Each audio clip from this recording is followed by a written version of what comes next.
Hi, I'm Max Keiser. This is the Keiser Report. Yeah, Goldman Sachs are scum. Stacy? Max, when you were a banker on Wall Street, did you ever rip anybody's eyeballs out? Yeah, that's common vernacular for destroying a customer. Rip their eyes out, tear off their head, poop down their neck. You know, typical things like this. The idea is to destroy the customers. Okay, well, we're talking about Goldman Sachs. Why I am leaving Goldman Sachs. This is the viral video of this week, the Coney 2012 of this week.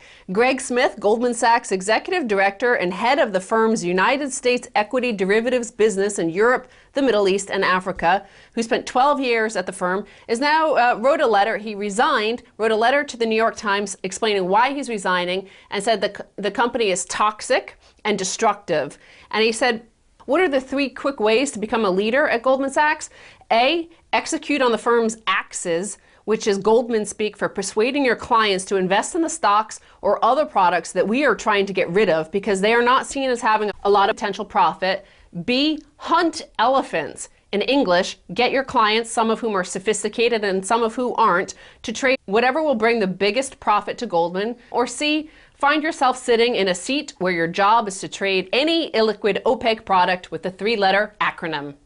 Right, well, to take them in order, the first idea around the axis of the product line. I mean, Goldman, like any Wall Street shop, is in the business of repackaging stocks and bonds into some exotic flora and fauna. The idea is you can charge huge commissions on these products, the VIG, the spread. These are usually never reported to the customer. They mark it up 5%, 6%. The law says you can't mark it up by more than a small percentage, but they never actually report the markup as an internal markup on their desk. When Lloyd Blankfein says he's making a market, what he's doing is he's marking up the price of in-house packaged junk, what they call around their axis, so that customers, the second they buy it, they're immediately down 5% or more, 20%. In the case of some of these illiquid derivatives contracts, they're down 50% the second they take possession of it, or they're down 100%. They're literally selling them tainted meat that's filled with maggots of risk.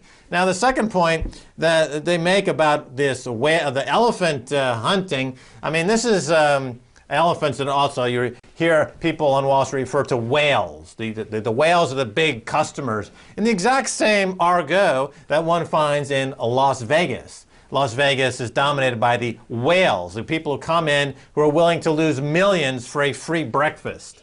Now, the thing about Las Vegas is very similar to Wall Street, is that in Vegas you have hosts.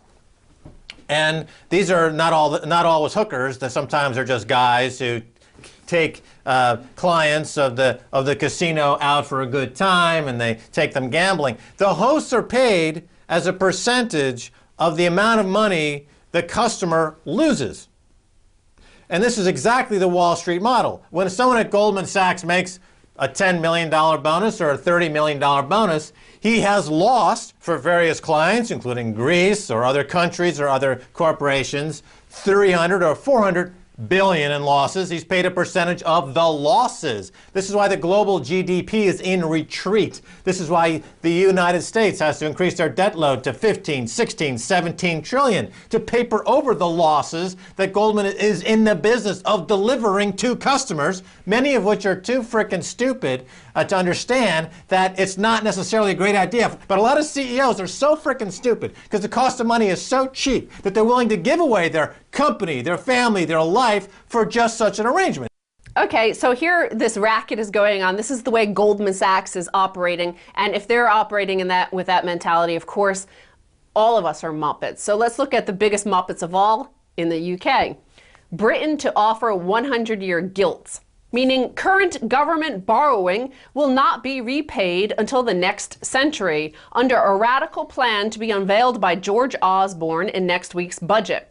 Similar gilts have only previously been used to fund the First World War and the fallout from the South Sea bubble when speculators almost bankrupted the global economy. The Exchequer in the UK is still paying interest on those loans, underlining the scale of the economic crisis now facing the country. This is a remarkable story.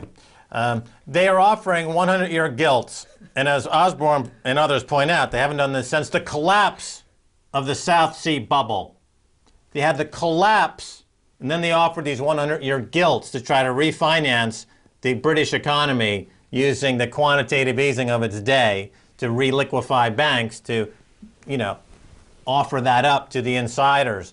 Notice that it came after the South Sea bubble crash. Here they're doing it before the mega crash that's cooked into the cake at this point.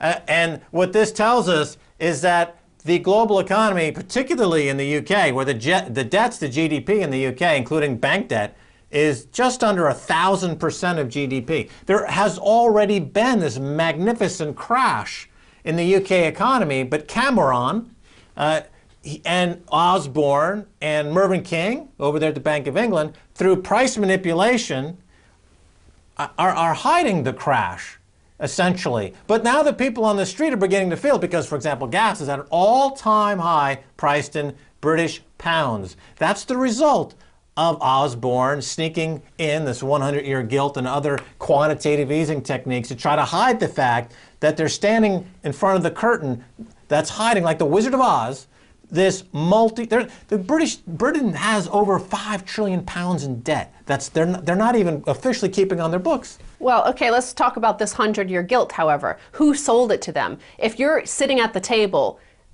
discussing a derivative or a product or a bond with Goldman Sachs, you could bet you're the Muppet. So look at the prospectus speak and the way the Treasury sold this to the media who doesn't ask the questions. A Treasury source said tonight, "This is about locking in for the future the tangible benefits of the safe haven status we have today. The prize is lower debt interest repayments for decades to come. It is a chance for our great-grandchildren to pay less than they otherwise would have done because of the government's fiscal credibility." And this is, to put it in Wall Street terms, a roll-up. So you've got 5 trillion in debt in Britain. You've got an economy at almost 1,000 times debt versus GDP.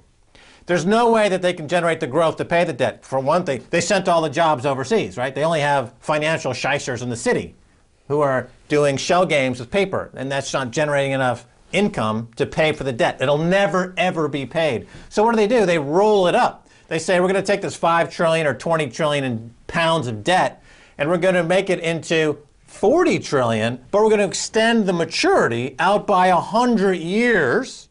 So the coupon rate is still the same. So your interest costs don't go up.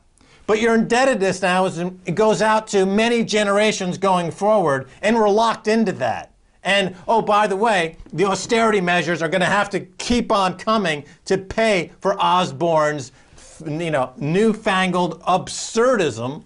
Well, with these low rates, we have the next headline, Max. Richard Branson's plastic financial apartheid. With rates for borrowing by banks at record lows, this type of rate rape is truly sick. So remember, Sir Richard Branson was able to buy Northern Rock, the state-owned bank in the UK, by promising that he was going to introduce competition and innovation into the market. Well, Sir Richard Branson's Virgin Money, which recently bought Northern Rock, has increased interest rates on its credit cards by almost 50%, and the latest blow to consumers already hit by rising mortgage rates. The bank group has issued a take-it-or-leave-it ultimatum, telling customers to accept the rises or pay off their balances. Talk about Muppets. This guy Branson, he's got those big teeth. Oh, I'm Richard Branson! I want to buy Northern Rock Bank and give people the benefit of my brand! And then when he buys it, of course, he's part of the club. Yeah. And he jacks people's rates up, and he commits financial holocaust. He commits financial apartheid. He's an ugly, ugly British Muppet who is basically also on his knees in front of Osborne performing services. Well, the credit card rates they're charging are now 24.9%. Why don't you make it 50%? Why don't you just go to the street and, mug old ladies, you piece of trash? So here we have our government's taking out 100-year mortgages on our country, essentially, in order to give these banksters, which Goldman Sachs executive director has just said, are continuing to defraud the populations, right? So forcing us to continue to use their products. Now look at this next headline, Max. FBI says paying cash for coffee is a sign of terrorist intent. So apparently the FBI has sent around this memo and saying using cash for small purchases like a cup of coffee, gum, and other items is a good indication that a person is trying to pass for normal without leaving the kind of paper trail created using a debit or credit card for small purchases. Because if you're doing God's work, you would use a debit card so that Richard Branson can make 50% on your money. Otherwise, if he doesn't make 50% on your money, you're anti-God, you're an infidel. And of course, they call up BAE, and they call up George Cameroon, and they call up all the MPs, and they say, let's go kill some people out there. Let's go invade a country. Let's go kill Iraqis. Let's go kill Afghanistanis so that Richard Branson is safe to overcharge and predatory loans to people and charge 50% to go get a cup of coffee. That's what we stand for in Great Britannia. And by the way, come to the Olympics. It's a freaking police state. And then finally, you know, we have these bankers trapping us all into their high-cost loans and trying to basically criminalize owning or using cash. So, however, what about laundry detergent, Max? Grime wave. It's a dirty job. Police nationwide take on soaring Tide detergent theft. Law enforcement officials across the United States are puzzled over a crime wave targeting an unlikely item.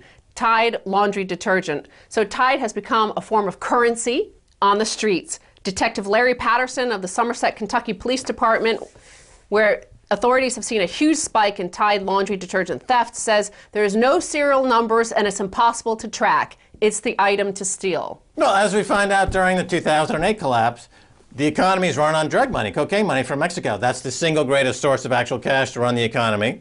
Now, because the banks have not loaned into the economy and they're hoarding the cash, people are saying, you know what, we need to create our own cash. So whether it's Tide laundry detergent to clean up your money laundering, or whether it's a stick of gum, or whether it's whatever it's going to be, we got to create our own cash, our own economy, because you're not letting us live in this economy. You know, Richard Branson is trying to financially rape us 24 hours a day, so if we have to use Tide laundry detergent to escape his rape farm, then that's what we got to do. So this is what the people are doing.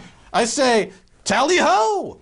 Find Ghetto White, use your Tide laundry as a currency, and wash your clothes at the same time. Well, it could be better.